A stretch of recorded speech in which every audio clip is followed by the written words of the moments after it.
My name is Hazel Cardoza.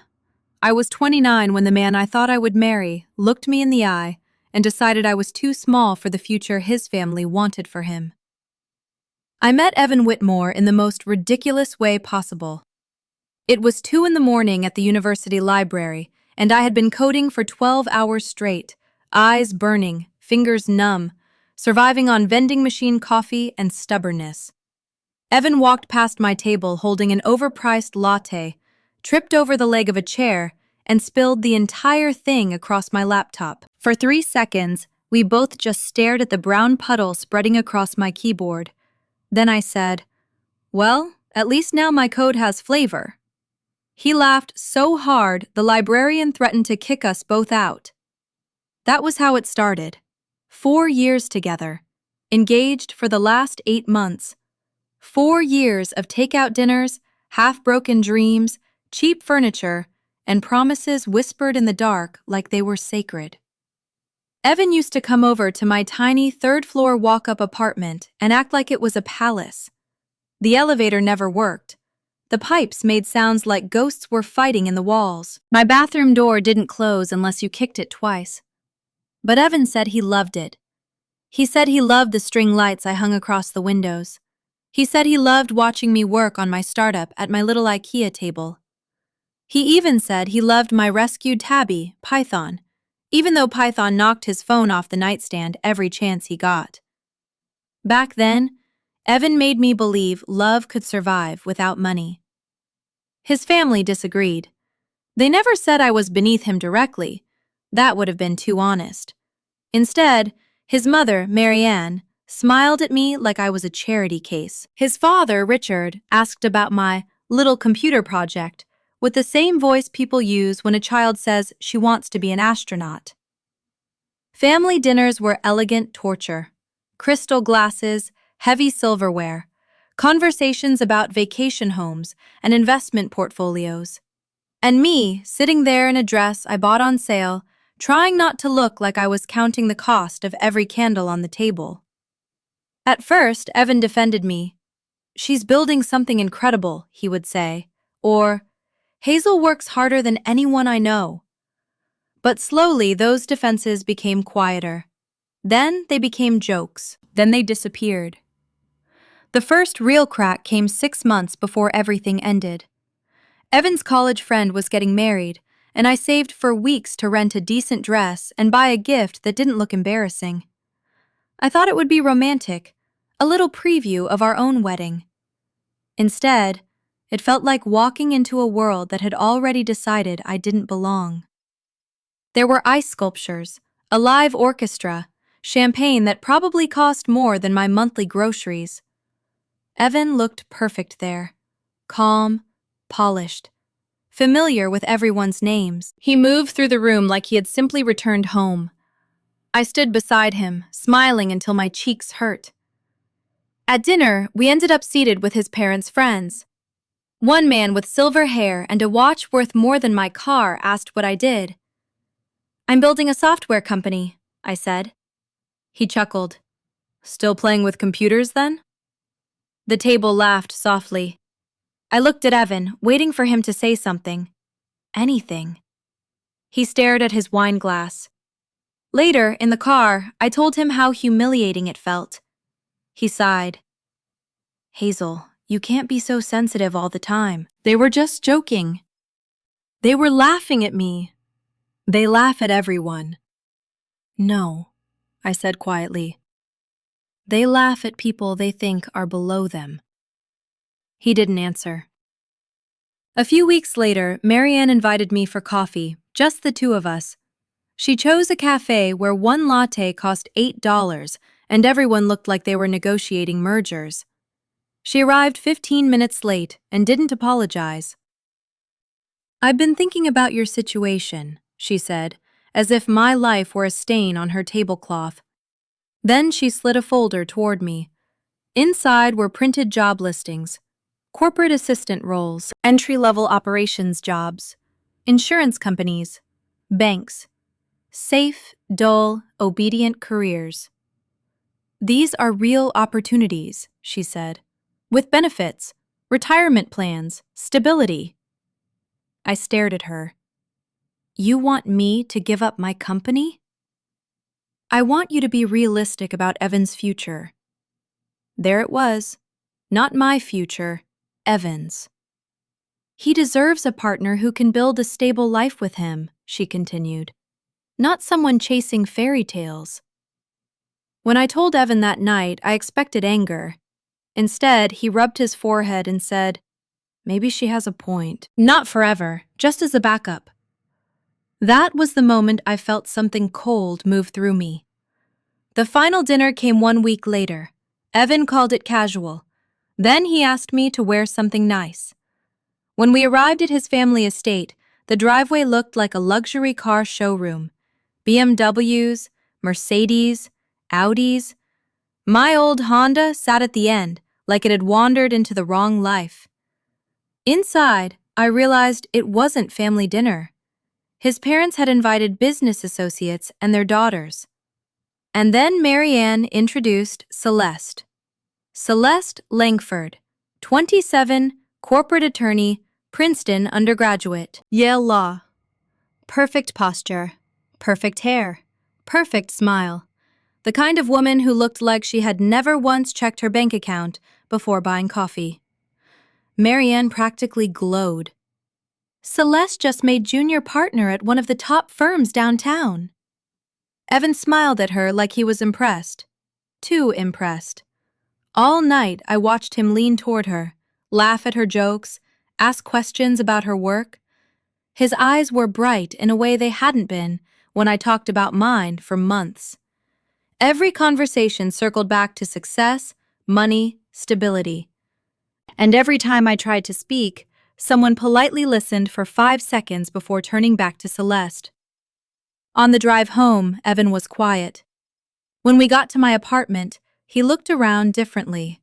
At the cracked paint, the small kitchen, Python jumping onto the table, the second-hand couch where we had once planned our wedding guest list. This place feels smaller than I remember, he said. 1 week later, he came over after work wearing the expression of someone who had rehearsed cruelty until it sounded reasonable. We need to talk, he said. I sat across from him at the tiny dining table where we had eaten hundreds of meals together. I love you, he began, which meant he was about to prove he didn't. But I need stability. I can't keep waiting for you to figure your life out. I looked at him. My family helped me see things clearly, he said. I need someone who's already there, someone who fits the life I want. Someone like Celeste, I said. He didn't deny it. Then his face hardened. I tried, Hazel, I really did. But I can't pretend this is enough anymore. This apartment, the money stress, your startup, always hoping something will happen. You're 29 and still acting like a dream is a plan. The words landed one by one. This is what you think of me? I gave you 4 years, he said. 4 years to become someone I could build a real life with. Then he pulled the engagement ring from his pocket. The ring I had bought for him with 6 months of savings. Simple, silver, not designer, but real. He threw it onto the table. Keep it, he said. It always looked cheap anyway. For a moment, I couldn't breathe. Then I stood up slowly. You know what's cheap, Evan? I asked. Pretending to love someone while secretly measuring them against your parents' approval. His jaw tightened. At least I'm not wasting my life chasing something that will never happen. I picked up the ring. You're right, I whispered. You're not wasting your life. You are wasting mine. 2 days later, he was Instagram official with Celeste. Caption: Found my forever. Meanwhile, I was still sleeping on the side of the bed he used to occupy, still finding his cufflinks in my drawer, still staring at the ring on my table like it was evidence from a crime scene. And then my startup collapsed. 1 month after Evan left, our prototype failed during a major demo. Investors pulled out. My co-founder took a safe job. My savings disappeared. I lost the apartment. My best friend, Mara, let me and Python sleep in her spare room.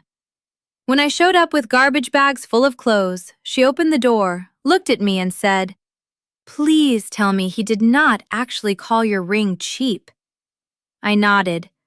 She hugged me so hard I almost broke. That night, while Evan and Celeste posted beach photos from some luxury resort, I sat on Mara's floor with Python in my lap and deleted every social media app from my phone. I didn't cry. Not then. I just looked at the blank screen and made myself one promise. The next time Evan Whitmore heard my name, he would not be able to laugh. For the next 2 years, I disappeared. Not physically, just from everyone who had ever doubted me. I stopped checking Evan's social media. I stopped wondering whether he and Celeste were happy. I stopped imagining conversations that would never happen. Every ounce of energy I had was redirected toward one thing: survival. During the day, I delivered food across the city. At night, I stocked shelves at a grocery store. When everyone else was sleeping, I sat in Mara's spare bedroom with Python curled beside my keyboard, rebuilding everything I had lost. Failure had taught me something investors never could. My first startup had tried to change the world before it solved a real problem. This time, I started smaller, smarter. Instead of building another flashy consumer platform, I created AI software designed specifically for law firms: contract analysis, risk detection, document review. The work nobody bragged about, but every legal office desperately needed. Mara laughed when I explained it. "So, you're basically replacing lawyers with software?" "I'm replacing paperwork." "Same difference," she grinned. "I like revenge that comes with recurring revenue." Those years weren't glamorous. There were nights when I slept 4 hours, weeks when I lived on instant noodles, months when every dollar I earned went straight back into development. There were moments I nearly quit. Every time I felt myself slipping, I remembered Evan's voice. "You're 29, and still acting like a dream is a plan." Instead of breaking me, those words became fuel. Slowly, the impossible started happening. One small law office signed up, then another. One attorney recommended us to 5 colleagues. Industry newsletters began mentioning our software. Clients stopped asking whether our technology worked and started asking how quickly they could install it. For the first time in my life, people weren't questioning my dream. They were paying for it. Within a year, I hired my first employees. None of them cared where I came from. None of them asked how expensive my apartment was. They cared about ideas, execution, integrity. It felt like breathing fresh air after years underwater. Then one afternoon, while reviewing market reports, I noticed something that made me stop scrolling. Our fastest growing customer segment was corporate law, specifically financial services, the exact specialty where Celeste worked.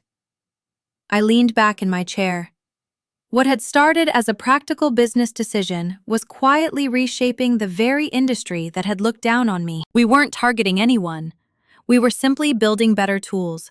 But innovation has a habit of embarrassing people who believe tradition is enough. Months later, I received an invitation to speak at one of the country's largest legal technology conferences. I almost laughed. 2 years earlier, I couldn't have afforded the admission ticket. Now they wanted me on the main stage. Standing backstage, I adjusted my navy blazer while the event coordinator counted down. 30 seconds. The lights dimmed. My name appeared across a massive screen. Applause echoed through the auditorium. As I walked onto the stage, thousands of faces looked back at me. I spoke about efficiency, about helping professionals spend less time buried in paperwork and more time solving real problems. I never mentioned revenge. I never mentioned Evan. By the end of my presentation, the audience was standing. When the applause finally faded, dozens of executives lined up to introduce themselves. While shaking hands, I noticed 2 familiar faces across the ballroom: Richard and Marianne Whitmore. For several seconds, neither of them moved. Richard, The man who once called my company a little computer project gave me a respectful nod. Marianne's confident smile disappeared completely. Then I saw him. Evan. He stood several feet behind them, frozen. His eyes searched my face as though trying to understand how the woman he'd abandoned had somehow become the keynote speaker everyone wanted to meet. He looked almost exactly the same. Expensive suit, perfect haircut, confident posture. Only one thing had changed. This time, he was the one standing quietly while everyone surrounded me. We never spoke. He simply watched as investors, CEOs, and managing partners waited to shake my hand. For the first time since our breakup, I saw uncertainty replace certainty. That night, Mara texted me. Did he look like he realized he completely ruined his own future? I smiled. Yes. Good. About time. The conference changed everything. Within weeks, invitations poured in from every direction. Business dinners, innovation summits, private investment forums. Ironically, one invitation came directly from Richard Whitmore. He wanted to reconnect. I accepted, not because I wanted forgiveness, because I wanted to see what success looked like, reflected in the eyes of people who once measured my worth by my bank account. The ballroom glittered with crystal chandeliers. Years earlier, I had stood in rooms like this feeling invisible. This time, conversations stopped as I entered. People whispered my name. Several executives walked over before I even reached the reception table. Then, I noticed Evan and Celeste. Something was different. Celeste no longer carried herself with effortless confidence. Dark circles rested beneath her eyes. She checked her phone every few minutes. Evan forced polite smiles that never reached his eyes. As I moved through the room greeting clients, fragments of conversation drifted toward me. Losing major accounts. AI replacing junior associates. Firms restructuring. Profits down again. I understood immediately. Our software wasn't hurting one company. It was transforming the entire profession. After the event ended, I was walking toward my car when my phone buzzed. Unknown number. Hazel, it's Evan. Could we meet? Just once. I stared at the message for nearly a minute. Then I locked my phone. 3 days later, my assistant called through the office intercom. Ms. Cardoza? Yes? There's a visitor downstairs. Who? She hesitated. He says his name is Evan Whitmore. Silence settled over my office. I looked out through the floor-to-ceiling windows at the skyline my company had helped me earn. 2 years ago, I would have dropped everything just to hear his voice. Now, I simply asked, "Does he have an appointment?" No. I thought for another moment, then I smiled slightly. Send him up. When Evan stepped into my office, I almost didn't recognize him. The perfectly confident man, who had once looked around my apartment with quiet disappointment, was gone. His tailored suit was still expensive, but it hung differently now. There were dark circles beneath his eyes, tension in his shoulders, and the kind of exhaustion no amount of money could hide. He stopped a few feet from my desk. "You've done incredible," he said softly, glancing around the corner office, the framed awards, the skyline stretching beyond the glass walls. I closed my laptop. "What can I do for you?" For several seconds, he simply looked at me. "I owe you an apology." I said nothing. "I was wrong," he continued, "about everything." The silence forced him to keep talking. "I let my family convince me that success looked a certain way. I thought security mattered more than believing in someone." His voice cracked. "I didn't realize what I had until I lost it." I leaned back in my chair. "You're 2 years late." He lowered his eyes. "I know." He took a slow breath before speaking again. "Things haven't been good." I wasn't surprised. News traveled quickly in our industry. Traditional law firms were struggling to adapt, while companies like mine automated the repetitive work they had charged clients enormous fees to complete for decades. Celeste's firm had been hit especially hard. They were losing clients almost every month. Restructuring, layoffs, emergency meetings, partners blaming one another. Everything they once mocked about technology had become the reason they were falling behind. I ended things with Celeste, Evan admitted quietly. I didn't react. It wasn't because of you, he added quickly. At least, not at first. He laughed bitterly. We were never really right together. No, I replied. You weren't. He looked relieved that I had answered at all. I kept thinking about us, he whispered. About our apartment. About Python knocking my phone off the table. About those nights we couldn't afford much, but somehow felt richer than I do now. His eyes met mine. I miss you. I studied him carefully. For the first time since we'd met, I couldn't find the arrogant young man who had thrown an engagement ring back at me. Only regret remained. I don't. His expression fell. I don't miss wondering whether I was enough, I continued calmly. I don't miss defending my dreams. I don't miss eating dinner with people who measured human value by the size of a paycheck. He opened his mouth. I raised a hand. You didn't leave because I failed. You left because success hadn't arrived yet. His shoulders sagged. I know. No, I said. I don't think you do. I stood and walked toward the windows overlooking the city. Do you remember what you said the day you ended our engagement? He closed his eyes. Yes. You called me pathetic. His face twisted with shame. You said my dreams were childish. Another silence. You threw away 4 years because someone else already looked successful. He whispered, I'm sorry. I believe you. His eyes lifted hopefully. But forgiveness isn't the same as another chance. Before he could answer, my office door opened. Ready for lunch? A familiar voice filled the room. I turned and smiled. Perfect timing. Daniel walked inside carrying 2 coffee cups. We had met 18 months earlier during a technology summit. He was a product strategist who had joined one of our earliest enterprise projects. Unlike everyone else in my past, Daniel had never asked how much money I had. He asked what I wanted to build. He had seen me sleeping on an office couch during product launches. He had celebrated every milestone without ever making them about himself.